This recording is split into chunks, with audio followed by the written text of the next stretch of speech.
Bersembunyi di sini. Ya, disuruh bapak di atas rumahnya ada istilah orang Lembang bubungan. Bubungan masih Ya, ada nggak? ada. Boleh. Oh yuk kita lihat dulu ya bumbungannya tempat longkang ya. longkang ya. Oh jadi ada ya Pak ya. Ini salah pejuang tangguh bisa lihat ya. Iya. Oh ini. Nah ini kan. Jadi dimasukin. Ini boleh dilihat dulu salah pejuang tangguhnya di sini sahabat pejuang. Di sini longkang ya namanya. Istilahnya itu iya longkang untuk ke atap rumah kan genteng ya. Itu kan beberapa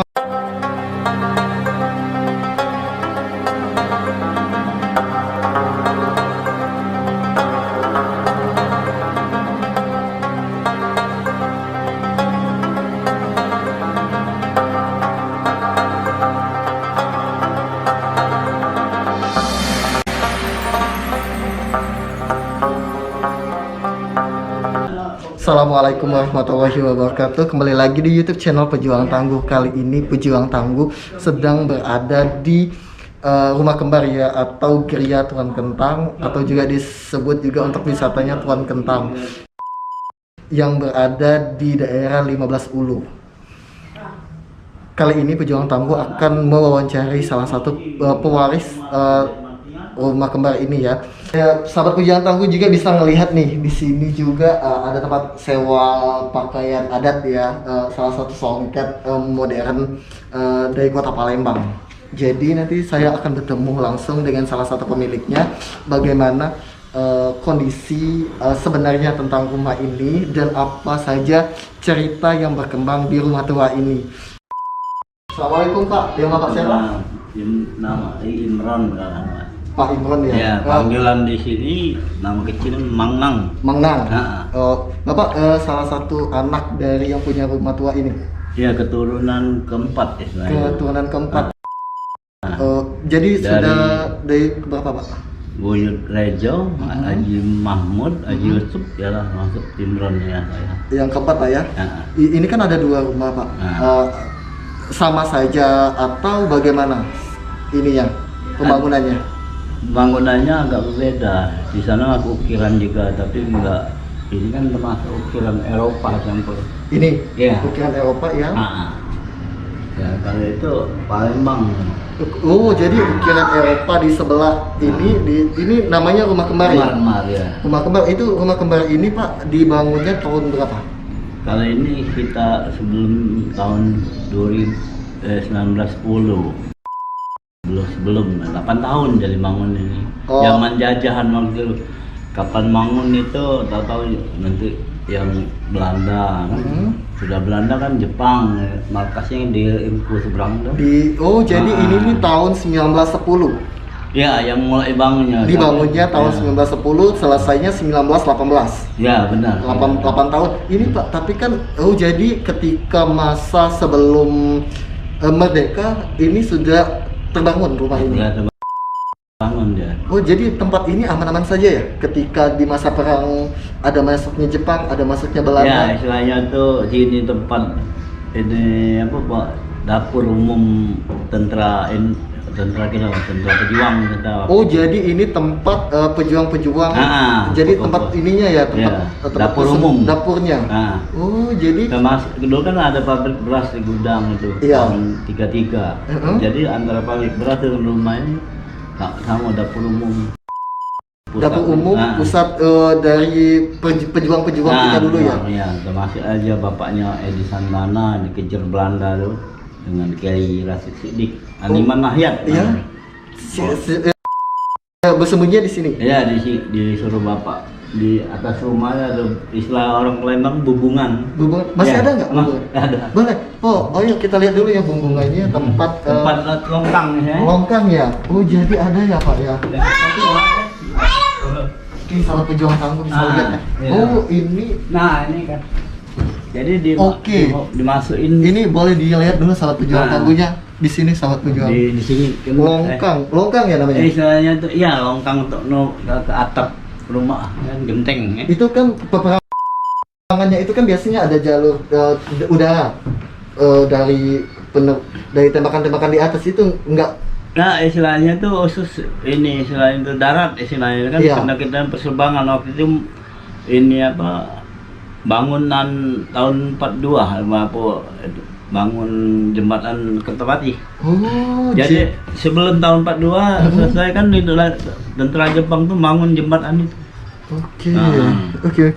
Jadi Tapi di sini pernah dihantam apa tuh waktu itu. dihantam apa? Jembatan itu pernah dihantam bom istilahnya. Perpaikan ya. Tapi jadi kamar Pak ya? Hah? Jadi Iya. kamar ya? Misalnya kamar ya kadang kita nunggunya. Mm-mm. Ya kalau siang kan agak panas ya. Iya. Kena matahari gitu. Oke. Jadi siapa saja Pak yang sudah pernah bersembunyi di situ? Nah, waktu itu cuma Animan Ahyat sama Kiai Rashid Siddiq. Kiai Rashid Siddiq dengan Animan Ahyat. Animan Ahyat itu Ya, sebagai tapi kalau itu pejuang-pejuang lain saya nggak tapi banyak itu tahu, tapi orang tahu tahunya rumah bersembunyi. ya Oh, rumah ini bersembunyi. tempat pejuang kita. Tempat pejuang-pejuang kita dulu bersembunyi ya, Iya. menghindar dari kejaran Belanda, Jepang dulu ya. Ya, tapi istilahnya itu sama-sama segan ya. Persebangan antara Jepang dengan kita sini. Jepang di sebelah, kita samain aja, Jepang di sebelah ilir, Ya, seberangan ya ini sungai. sungai Ya. ya. Jadi kita di daerah ulunya ya. Jadi dia segan mau sini, tapi Walaupun ada bisa jalur tuh bisa Iya. lewat ini sebenarnya. Tapi akhir-akhirnya Jepang juga sudah hampir tahun 42 akhirnya yang mungkin ngerasa iyalah apa tahu dia bakal di sekutu dengan pabrik beras kita aja dekat. Nah ini kita pernah dibantu untuk bak air, tapi sayang sudah hancur. Pabrik Bak air beras. ini kita untuk air kan yang drum apa dari besi Iya, untuk air rodok bisa. dulunya. Nah, ya kan taruh di langgar akhirnya. Di Oh, musola itu. di musola ya. Nah, tapi akhirnya kan ambruk hancur. Oh jadi tapi ketika di masa masuknya Belanda dengan Jepang di kota Palembang pada saat itu Pak ya, tapi ini masih utuh nih. Masih utuh ya. sampai sekarang.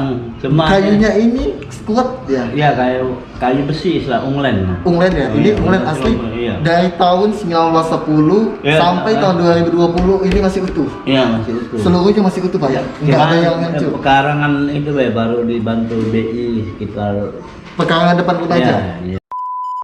Halaman Oke. pekarangan dengan hancur. Boleh Pak kita mampir ke situ Pak? Boleh kita mampir ke situ Pak ya, ke depan. Ini ada berapa pintu Pak? Ada 4 pintu ya.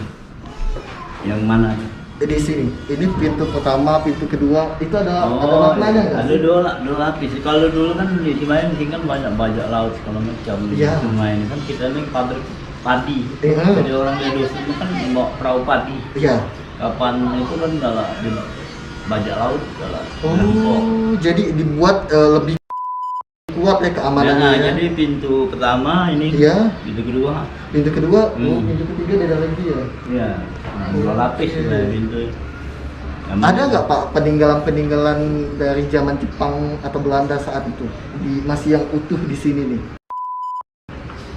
Tapi Di rumah ini. kalau peninggalnya nggak ada di rumahnya yang pernah mobil bapak Iya. diambil tahun 42 di selimut di bekas kulit padi kan. Iya. Selimut. Tapi ada orang kita pengkhianat ngasih tahu itu ada mobil Pak Haji kalau mau Jadi mobilnya dirampas oleh Dirampas, Belanda iya. atau Jepang? Jepang waktu itu. Jepang kala itu Waktu ya? dia bangun jembatan Kertapati. Oh, Jepang bangun jembatan Kertapati. Nah, iya. Jadi ketemu mobil itu Iya, dihancurin dia- atau jadi nggak ada dipinjam istilahnya. dipinjam. Jadi Iya. nggak ada benar kenangan sedikit pun Pak ya? Ya, tapi dia tuh tidak dengan kekerasan istilah meminjam cuma ya istilahnya ya lah nggak dipulang Oh lagi. jadi sebenarnya di masa itu kita itu bagaimana sih di Belanda, Jepang, tapi kan mereka pendatang nih, tapi dia masih baik nih dengan warga Ya, lokal asli. soalnya kita ini khusus untuk pemakan ini kan untuk pabrik beras untuk makan rakyat segala macam kan mungkin dia juga zaman itu mungkin nggak tahu kita mungkin dia juga untuk beli ini beras itu ke pabrik kita. Oh jadi tetap masih ada kerjasama Iya. walaupun Iya. pada akhirnya Jepang Heeh. menjajah ya. Iya, Datangnya menjajah. tapi kayak enggak menjajah dia istilahnya itu tempat markas dia istilah situ. Iya. Di tempat yang pabrik beras kita nggak diganggu, nggak tahu gimana apa kita zaman nenek kita tuh ada ya untuk segan apa gimana orang tahu-tahu istilahnya kapan ngeliat sini nyebrang ini enggak ada ini Pak ya, enggak ada bentrokan ataupun tembak-tembakan seperti yang ada di mana tuh di Benteng tuh ada tembak-tembakan slogan-slogan nggak ada ya? Nggak ada. Biar aku pastikan, malahan dia kalau mau masuk rumah kita nih gini. Jepang, kala itu. Iya, tapi nggak mau dari luar aja. Berani dia masuk. Ini Pak, ada cerita nggak sih di rumah tua ini? Karena kan rumah ini kayak sepertinya masih terjaga utuh nih. Ada cerita-cerita dari nenek moyang dulu nggak?